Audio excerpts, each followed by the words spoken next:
প্রিয় মাধ্যমিক পরীক্ষার্থী 2026 S Haldar sir YouTube channel থেকে তোমাদের সবাইকে স্বাগতম।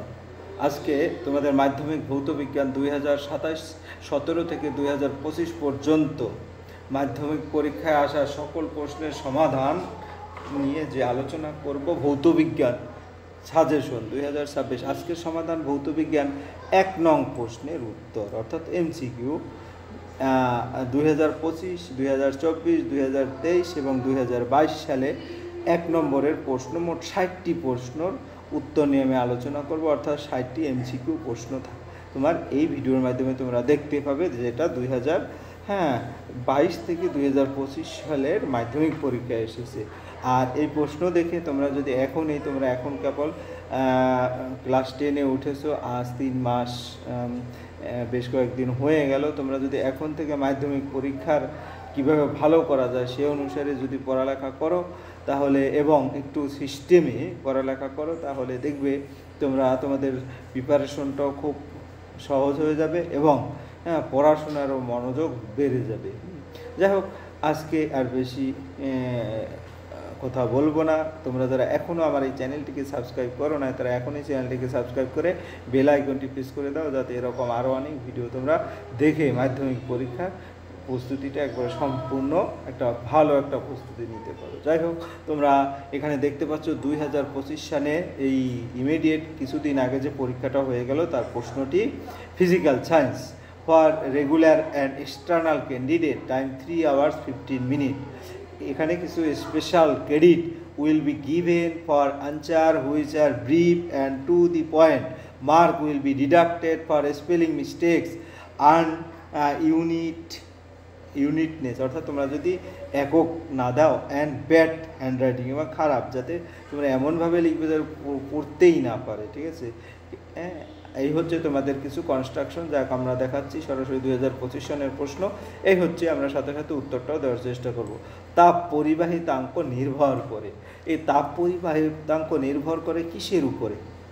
আমরা যদি দেখি, তাপ পরিবাহিতাঙ্ক নির্ভর করে হচ্ছে পরিবাহের উপাদানের প্রকৃতি, অর্থাৎ উপাদানের প্রকৃতি, যে বি নম্বর হবে উত্তর, উপাদানের প্রকৃতির উপর। আলোর প্রতিসরণ সময় নিচের কোন রশ্মিটি অপরিবর্তিত থাকে? এটা কম্পাঙ্কটা অপরিবর্তিত থাকে। ঠিক আছে, অর্থাৎ এটার কোনো পরিবর্তন হয় না। আমরা যদি উত্তরটা তারপরে একটু দেখি, দেখো কম্পাঙ্কই লেখা আছে সিতে। এরপরে হচ্ছে কি, তোমার কোন প্রকার দর্পণে অসৎ, ছোট এবং সমশিশু প্রতিবিম্ব গঠিত হয়? এটা অবতল দর্পণে। আমাদের সবার যে এখানে উত্তরটা দেওয়া হয়েছে এটা কিন্তু ভুল। উত্তর হবে উত্তল দর্পণ, আমাদের সবারই সেটা জানা উচিত। হ্যাঁ, উত্তল দর্পণ বলতে তোমার ওই যে গাড়িতে যে দেখতে পাচ্ছ, ওটা কিন্তু উত্তল দর্পণ। যাই হোক, নিচের কোন এককটি তড়িৎ শক্তির একক? আমরা সরাসরি এই যেমন 1 থেকে 3 পর্যন্ত প্রশ্ন, আর এখানে নিচের কোন এককটি তড়িৎ শক্তির একক? এটা মূলত কিলোওয়াট ঘন্টা, সি নম্বর হবে উত্তর। তারপরে আমরা নিচের কোন এককটি, যে কিলোওয়াট ঘন্টা, এটাও ভুল ছিল যে দিয়েছে। নিচের কোন রশ্মিটির গ্যাসকে আয়নিত করার ক্ষমতা সর্বাধিক? আলফা রশ্মি, বিটা রশ্মি, গামা রশ্মি? আসলে এটা হচ্ছে আলফা রশ্মির সর্বাধিক। ঠিক আছে, তারপরের প্রশ্নটা আমরা দেখেছি, এটা কিন্তু সরাসরি প্রশ্ন।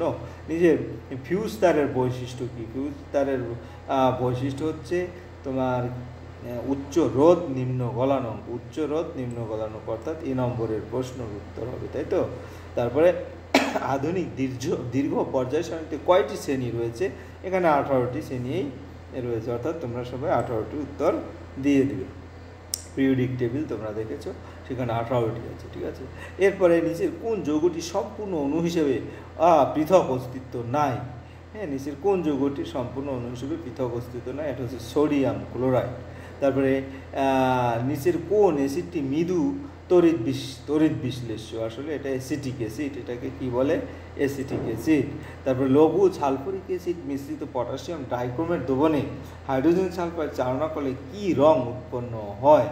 এখানে সবুজ রং উৎপন্ন হয়, তাহলে আমার উত্তরটা দেখব সবুজ রং। নিচের কোন আকরিকটি অ্যালুমিনিয়ামের আকরিক? অ্যালুমিনিয়ামের আকরিক হচ্ছে কি? নিচের কোন আকরিকটি অ্যালুমিনিয়ামের আকরিক? এটা হচ্ছে আসলে কি আমাদের বক্সাইট, তাই না? যাই হোক, আমরা সেটা দেখবো, এই যে বক্সাইট, বি নম্বর উত্তর। তারপরে আমার পরের প্রশ্নে যাই। ত্রিবন্ধনযুক্ত অসম্পূর্ণ হাইড্রোকার্বন শনাক্ত করো। ত্রিবন্ধনযুক্ত আসলে এটা কি? ত্রিবন্ধনযুক্ত হাইড্রোকার্বন হচ্ছে কি এসিটিলিন অর্থাৎ এটা C2H2 অর্থাৎ ডি নম্বর। এর গ্রিন হাউস গ্যাসটি শনাক্ত করো। গ্রিন হাউস গ্যাসটি হচ্ছে জলীয় বাষ্প, এখানে জলীয় বাষ্প সি নম্বরে উত্তর। আমরা প্রশ্ন যদি দেখি এখানে গ্রিন হাউস গ্যাসটি জলীয় বাষ্প। এসটিপিতে 22 গ্রাম কার্বন ডাইঅক্সাইডের আয়তন কত? এসটিপিতে 22 গ্রাম কার্বন ডাইঅক্সাইড। আমরা জানি কার্বনের 12 আর অক্সিজেনের 16, কিন্তু আছে 2, 16 দুগুণ 32 অর্থাৎ এখানে 44 হবে একটা কার্বন ডাইঅক্সাইডের। তাই 44 গ্রাম কার্বন ডাইঅক্সাইডের আয়তন হচ্ছে 22.4 লিটার আমরা জানি। তাহলে এখানে 44 না দিয়ে দিয়েছে 22 অর্থাৎ অর্ধেক। তাহলে 22.4-এর অর্ধেক কোথায় আছে? 11.2 লিটার অর্থাৎ এটা হবে উত্তর। আমরা তারপর একটু দেখে এসেছি 11.2 লিটার। এরপরে হচ্ছে তোমার 10 গ্রাম ক্যালসিয়াম কার্বনকে তীব্র উত্তপ্ত করলে কত গ্রাম ক্যালসিয়াম অক্সাইড পাওয়া যায়? অর্থাৎ ক্যালসিয়াম কার্বনেটটা যদি ভাঙি অর্থাৎ সেখানে আলাদা আলাদা করে আমাদের ভরটা বের করতে হবে, তাই না? তাহলে ক্যালসিয়াম কার্বনেট, ক্যালসিয়ামের কত? 40, কার্বনের 12 আর 3 16 38 অর্থাৎ 100। 100তে দেখা গেছে কত গ্রাম ক্যালসিয়াম অক্সাইড পাওয়া যাবে? এখানে 100তে যদি পাওয়া যায় কত? তোমার 56 গ্রাম।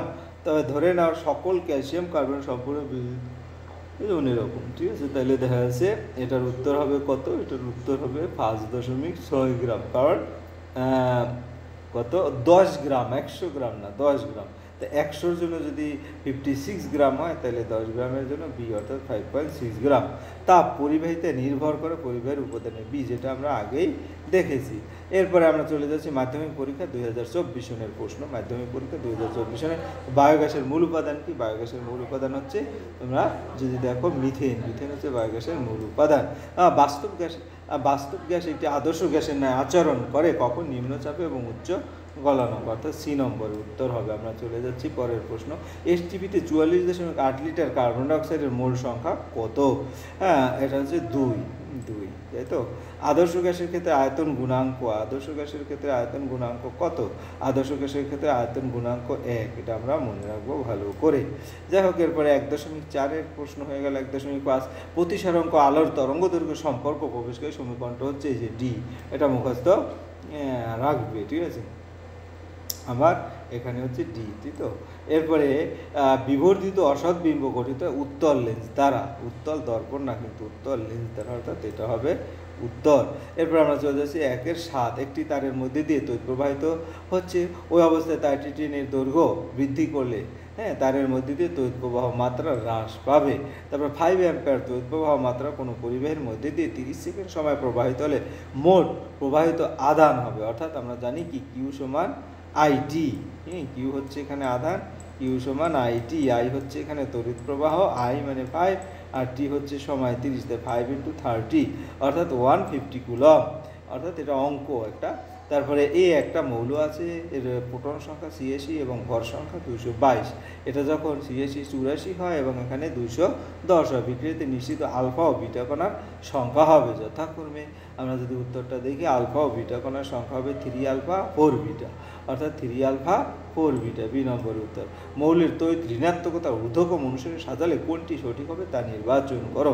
আমরা যদি একটু দেখি ঋণাত্মকতার যে ব্যাপারটা, সেটা হচ্ছে কি কার্বন, নাইট্রোজেন, অক্সিজেন, ফ্লোরিন। ঋণাত্মকতার ক্ষেত্রে এইটা, ঠিক আছে? সবচেয়ে বেশি হচ্ছে ফ্লোরিন, তারপরে এক এক করে ঋণাত্মকতার ক্ষেত্রে একবার বামে কার্বন, নাইট্রোজেন, অক্সিজেন, ফ্লোরিন। এরপরে 1.11 সোডিয়াম ক্লোরাইড যৌগ, সোডিয়াম ও ক্লোরিন পরমাণুর যেটা, সেটা হচ্ছে কি সোডিয়ামের ইলেকট্রন বিন্যাস। সোডিয়ামের কত? 2 8, ক্লোরিনের 2 8 8। তড়িৎ বিশ্লেষণের মধ্যে দিয়ে তড়িৎ পরিবহনের সংক্রান্ত নিচের কোন বক্তব্যটি সঠিক নয়? তা হচ্ছে উষ্ণতা বৃদ্ধিতে সাধারণত রোধ বাড়ে। এরপরে আমরা পরেরটা চলে যাচ্ছি। যে গ্যাসটি নেসলার বিকারক ব্যবহার করে শনাক্ত করা যায় তা হলো কি? তা হলো আয়রন। তারপরে গিয়ে হলো তোমার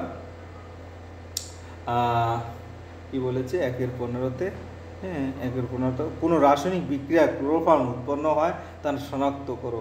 এখানে মিথাইল ক্লোরাইডের সাথে ক্লোরিনের বিক্রিয়ায় ক্লোরোফর্ম উৎপন্ন হবে। এরপর 2023 সালের প্রশ্নটা আমরা দেখে আসি।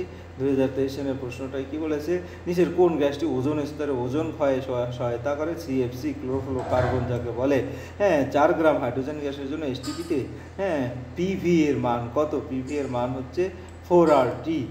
12 গ্রাম কার্বনকে সম্পূর্ণরূপে পুড়িয়ে কার্বন ডাইঅক্সাইড তৈরি করতে কত গ্রাম অক্সিজেন লাগবে? 32 গ্রাম। এটা তোমার কিন্তু অঙ্ক, ভৌত বিজ্ঞানের অঙ্ক। প্রিজমের মধ্যে দিয়ে সাদা আলোর প্রতিসরণের ক্ষেত্রে যে বর্ণবিচ্যুতি সর্বনিম্ন ঘটে সেটা হচ্ছে তোমার এখানে তোমার সর্বনিম্ন যেটা ঘটে সেটা হচ্ছে তোমার কি, সেটা হচ্ছে তরলের প্রকার তাপীয় প্রসারণ গুণাঙ্ক হচ্ছে কত? 2। প্রিজমের মধ্যে দিয়ে এখানে যদি বলি লাল আলোর কোন অবতল দর্পণে প্রতিফলিত রশ্মি অবিলম্বের 45 ডিগ্রি কোণ উৎপন্ন করলে আপতন কোণের মান এখানে 45 ডিগ্রি হবে। পরিবাহিতাঙ্কের একক মোহ পার মিটার। তারপরে আমরা চলে এসেছি পরের প্রশ্ন, আলফা বিটা এবং গামা রাশির ভেদন ক্ষমতা সঠিক ক্রম। দেখো এখানে আলফা বিটা গামা দিয়ে কিন্তু একটা প্রশ্ন প্রায় দিয়ে থাকে। তাহলে আলফা বিটা এবং গামা রাশির যে ভেদন ক্ষমতার মধ্যে গামা রাশির ভেদন ক্ষমতা সবচেয়ে বেশি, তারপরে বিটা, তারপরে আলফা। দীর্ঘ পর্যায় সারণী চতুর্থ পর্যায়ে কতগুলো মৌলিক পদার্থ আছে? এখানে 18টি মৌলিক পদার্থ আছে। ক্যালসিয়াম অক্সাইড গঠনে কয়টি ইলেকট্রন ক্যালসিয়াম পরমাণু থেকে অক্সিজেন পরমাণুতে স্থানিত হয়? অক্সিজেন ও ক্যালসিয়ামের পারমাণবিক সংখ্যা যথাক্রমে 8 এবং 20 দিয়ে দিয়েছে তোমাদের, এটা তারপরও মুখস্থ রাখবে সবসময়, অর্থাৎ এখানে 2 হল উত্তর। এরপরে ক্যালসিয়াম অক্সাইড গঠনে কয়টি ইলেকট্রন ক্যালসিয়াম পরমাণু?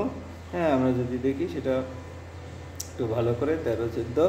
এখানে এটা হবে কি তোমার বিশুদ্ধ অ্যালুমিনিয়াম। তারপরে নাইট্রোজেন গ্যাসের পরীক্ষাগারে প্রস্তুত নিচের কোন যৌগটি মিশ্র জলীয় দ্রবণে ব্যবহার করা হয়? এটা হবে সোডিয়াম নাইট্রেট। নিচের কোনটি জিঙ্কের আকরিক জিঙ্ক ব্লেন্ডের সংকেত? এটা হচ্ছে জিঙ্ক সালফাইড। নিচের কোনটি একটি অ্যালকোহল? এটা মিথাইল অ্যালকোহল, অর্থাৎ CH3 ইথাইল অ্যালকোহল, তাই তো। এরপরে হচ্ছে তোমার 2022 সনের প্রশ্ন। 2022 বায়ুমণ্ডলের কোন স্তরে ঘনত্ব সবচেয়ে বেশি? বায়ুমণ্ডলের যে স্তরে ঘনত্ব সেটা হচ্ছে ট্রোপোস্ফিয়ার, অর্থাৎ 1 নম্বরের উত্তর। গ্যাস সংক্রান্ত বয়লের সূত্রের সঠিক এটা কি দেখা যাচ্ছে আমার আয়তন বাড়লে চাপ কমবে।